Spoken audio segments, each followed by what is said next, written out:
We got a tornado warning. Severe thunderstorms. It is the 4th of February, Sunday. This is this strong line of thunderstorms, and they also have a tornado warning up. Here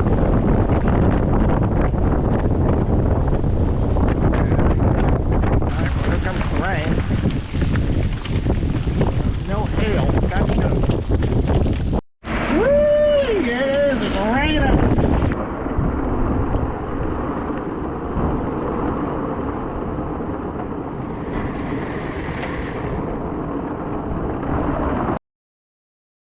Got a friendly dolphin here to welcome us to Key West, Florida.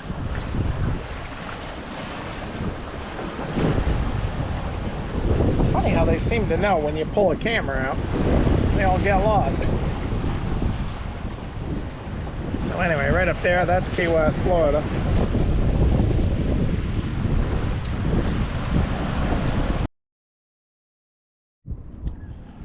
Well, it's dawn, the 18th of February, 2024. A couple boats came in and anchored last night.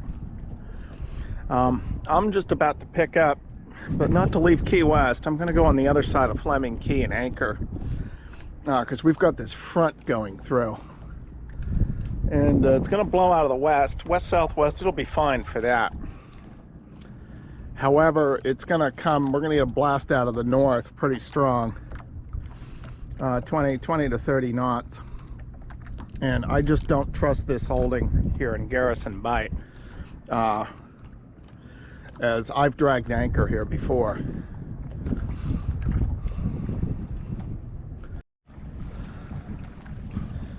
Yeah, we got the dolphins following us this morning.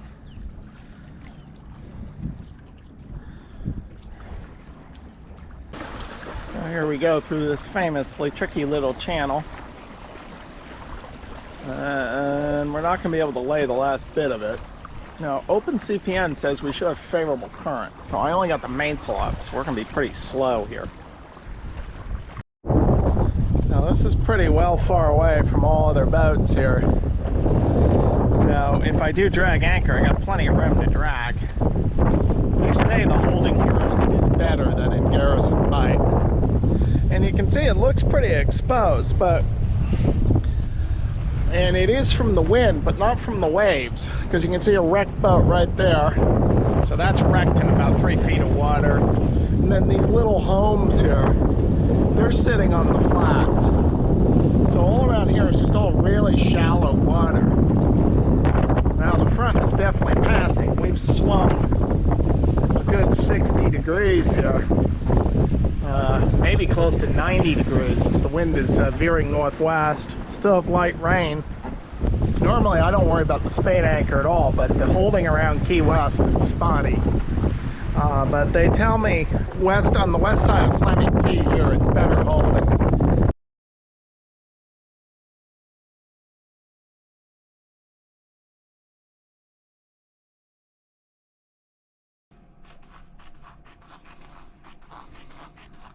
Good rainy day activity, putting in the tabling here on my propane tank covering.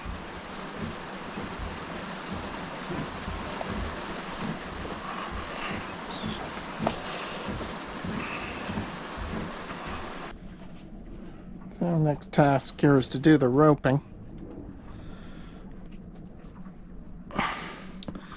Just basically sewing a bolt rope in. So then our last step here is just to put the grommets in.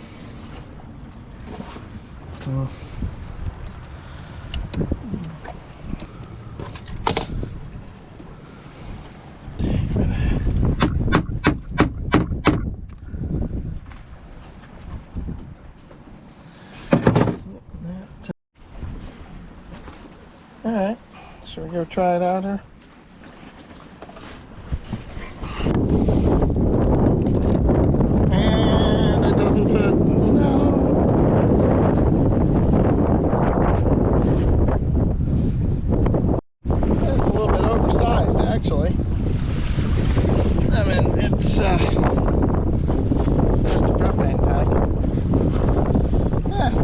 That'll fit if I go up to a 20-pound tank, I guess.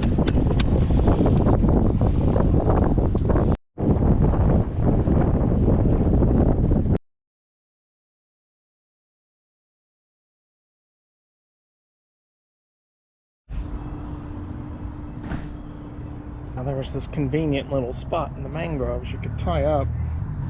Just across from this building here is the Winn-Dixie. However, as you can see,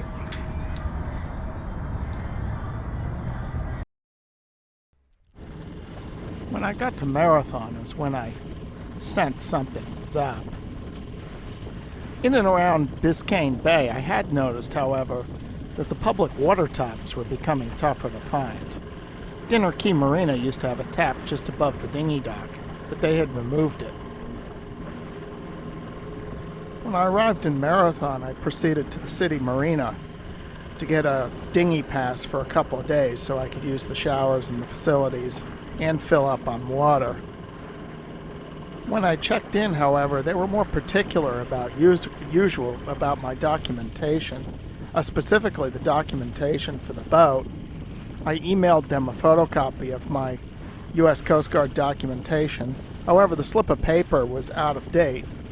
Now, my documentation is up to date. I just didn't have the latest slip of paper. And at any rate, they were perfectly polite about it, but they would not give me my pass until presumably they had contacted the Coast Guard to verify that my documentation was indeed up to date. So I'm noticing that the rules are getting a lot more strict. So I concluded that the authorities were trying to push out the liveaboards, as opposed to the liveaboard cruisers such as myself, where the former are people who live on boats that don't move, that have often been in the same place for years, and oftentimes their boats are in a state of disrepair or are derelicts and are unsightly and can be a hazard to navigation if they're unlit at night. We're back with a fight intensifying on Miami Beach between a community of boat dwellers and a city commissioner who wants to shove them off. At issue, the health of Biscayne Bay, but also the rights these people have to live on board their vessels and anchor where they choose. Local 10's Louis Aguirre has this morning's Don't Trash Our Treasure. Just before nightfall on Sunset Harbor, Miami Beach Police, sir. random surprise inspections are happening on the water. Good evening. These liveaboards, which have boomed here since the pandemic, are at the center of a heated battle that has pitted the people who call these vessels home. Stop harassing, talk to people, and we can get to Your definition of harassment is different than my definition. That's not harassment. Against a determined Miami Beach commissioner who wants them to sail away. If the moment you make it comfortable here for this behavior and you incentivize this, more will come. Since sworn into office 3 months ago, Suarez has made this issue his top priority. It's what? This is a GoPro. So I'm not just imagining this. The good news is down in the Keys, they do have a pump-out boat which services anchored vessels.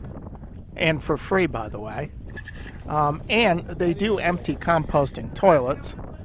Wasn't exactly happy with the method by which they do that, which is to pour water into it and then suck it out. Be much better if you could just empty it into a composting bin. But at least it gets me on the pump-out schedule, and most importantly, gets me out of the crosshairs of the officials. You got them trained there.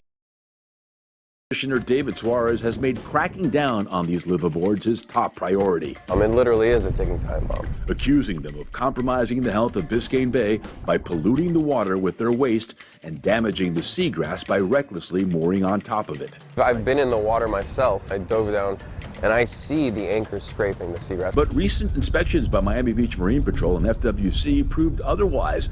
There were only 2 boats spewing waste. And as for impacting the bay bottom, We dove a total of 66 vessels, and we had 5 violations. the divers were looking for irregular anchors like cinder blocks or other miscellaneous items that could harm the marine environment. 5 citations were issued for improper mooring, but no damage to seagrass was observed. And so you didn't see anybody anchoring on seagrass, did you? No. In this area here, there's very little to no seagrass. That's because, according to records, when this part of Biscayne Bay was dredged over 100 years ago to create the Venetian Islands, the bottom of the bay was ravaged. Yeah, so when they dredged, they removed the seagrass, they removed the sediment, they moved everything. They were trying to get rock and sand in order to build these islands. Dr. Jim Fork. If you've followed these anchoring battles over the years, which have been going on in many places. I also ran into conflict with the harbor master and officials around Annapolis, Maryland. And this one follows a by now familiar script. The officials, the first tack they always seem to take is to claim that the boaties are harming the environment. And then they bring the scientists in who report that they really can't measure any damage being done to the environment by the boaties, especially in comparison with all the development of coastal property and industry, which just dwarfs the effects of yachts. So then the officials say, well, damn it, we don't have any good reasons, but we have power, so let's just go ahead and do what we were trying to do from the outset, which is to start charging rent. That's going to be able to have regulation. When you have a mooring field, you're not going to be able to anchor. You'd have to tie up your boat to the mooring. Right now, the plans are to accommodate 147 vessels of different sizes. Not all will be liveaboards. Still, the boat dwellers we spoke with cautiously embrace the concept if it means they get to stay. Though let me add, I think there's more to it than just money, than just the revenue they would get from forcing people to take moorings. When the city commissioner said regulating, what I hear is setting a discriminator threshold based on wealth, essentially using wealth as a metric to keep undesirable people out of the neighborhood. And that's fair enough. As I said earlier, many of the liveaboards are living on boats that are essentially derelicts and can be a hazard to navigation, and oftentimes are simply an eyesore in an otherwise beautiful port of call. So I guess what's just burning my bagels here is that liveaboard cruisers such as myself, who are on a budget, but we nonetheless pay our bills, have our papers in order, and more importantly, we have our craft in good working order, nonetheless, we're getting caught up in this dragnet. In its essence, I think the lure of ocean sailing is the lure of freedom. The freedom to roam as far and wide as the oceans themselves.